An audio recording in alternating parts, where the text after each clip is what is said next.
घना जंगल, जहां पेड़ों की शाखाएं आपस में मिलकर मानो आसमान तक एक छत बना देती थीं। हर तरफ पक्षियों की आवाजें, पत्तों की सरसराहट और दूर कहीं झरने का मधुर संगीत सुनाई देता था। ये जंगल सदियों से लोगों के लिए रहस्य और डर का केंद्र रहा था। गांव के लोग कहते थे कि इस जंगल में आत्माएं बसती हैं और वहां जाने वाला शायद ही कभी लौट कर आया हो। लेकिन उसी जंगल की गहराई में, जहां सूरज की रोशनी भी मुश्किल से पहुंच पाती थी, एक औरत रहती थी, प्रेमलता। वो रूप में अद्भुत थी। गोरा चेहरा, बड़ी बड़ी आंखें, लंबे काले बाल और चाल में ऐसी नजाकत कि देखने वाला ठहर जाए। पर उसकी सबसे बड़ी रहस्यपूर्ण बात ये थी कि उसके 5 पति थे और वे सभी उसी जंगल में उसके साथ रहते थे। प्रेमलता गांव की रहने वाली थी। वो बचपन से ही असाधारण थी। उसकी सुंदरता और बुद्धिमत्ता से गांव के लोग प्रभावित रहते, मगर उसके भाग्य में अजीब मोड़ लिखे थे। जब वो जवान हुई तो कई लोग उससे विवाह करना चाहते थे। गांव का एक पुराना रिवाज था कि अगर किसी लड़की से एक ही समय 5 लोग विवाह का प्रस्ताव रखते और लड़की उन सबको ठुकरा न सके तो उसे 5 से शादी करनी पड़ती। ये प्रथा बहुत दुर्लभ थी, पर कभी कभी निभाई जाती थी।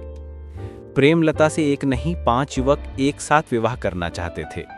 वो किसी को चुन नहीं पाई, क्योंकि सभी उसके जीवन से किसी न किसी रूप में जुड़े थे।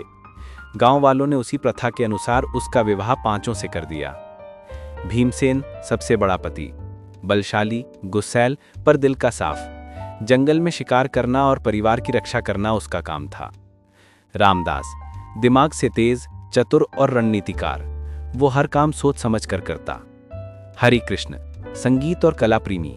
वो बांसुरी बजाकर सबका मन मोह लेता। मोहन, कोमल स्वभाव, शांत और दयालु। परिवार में शांति बनाए रखना उसका स्वभाव था। धवल, सबसे छोटा, साहसी और जिज्ञासु। नई नई जगह खोजने और जोखिम उठाने में आगे। ये 5 आपस में अलग अलग स्वभाव के थे, मगर प्रेमलता के कारण एकजुट थे। विवाह के बाद गांव वालों ने अजीब तानों और तिरस्कार से प्रेमलता और उसके पतियों को दूर कर दिया। लोग कहते, ये अभिशाप है, गांव पर मुसीबत लाएगा। मजबूरी में 5 पति और प्रेमलता जंगल के गहरे हिस्से में जाकर बस गए। वहां उन्होंने गुफा को अपना घर बनाया। नदी किनारे खेत जैसा छोटा इलाका साफ किया, शिकार और खेती से जीवन चलाने लगे। जंगल में रहते हुए 5 ने प्रेमलता को कभी अकेलापन महसूस नहीं होने दिया। कोई उसके लिए फल लाता, कोई शिकार, कोई गीत गाता, कोई हंसी मजाक और कोई उसे साहस देता।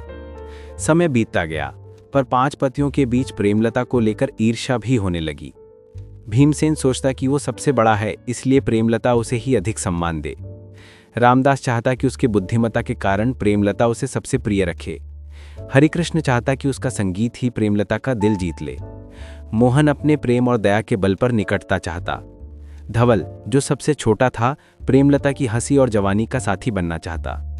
कभी कभी इनकी आपसी टकरार इतनी बढ़ जाती कि पूरा जंगल गूंज उठता, मगर प्रेमलता हमेशा अपने कोमल स्वभाव और समझदारी से सबको शांत कर देती।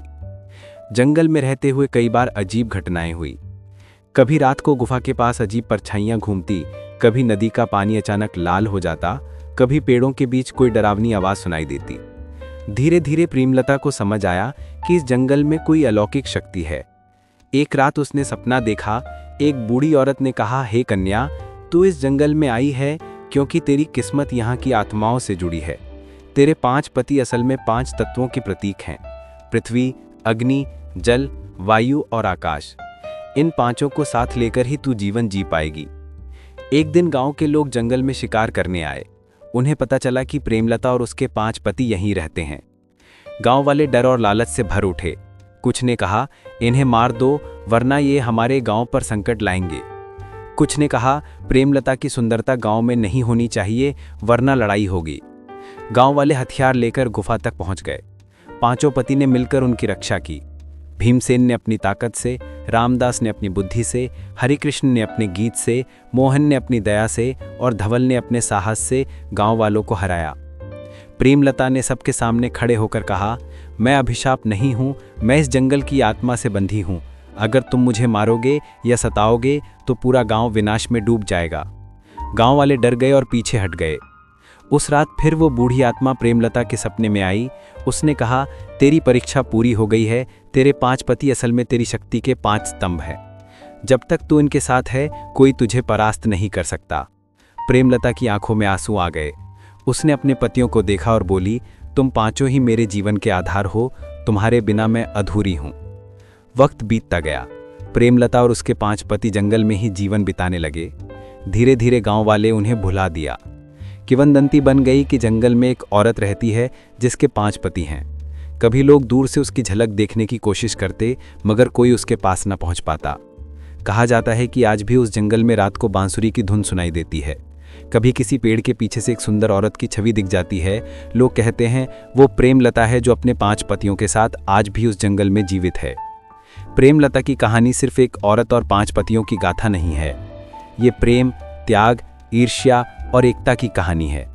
ये बताती है कि इंसान चाहे कितने भी अलग क्यों ना हों, अगर साथ रहें तो हर संकट से लड़ सकते हैं। जंगल आज भी उसकी कथा सुनाता है। हवा में उसके गीत हैं, नदी में उसकी मुस्कान और पेड़ों में उसकी छवि।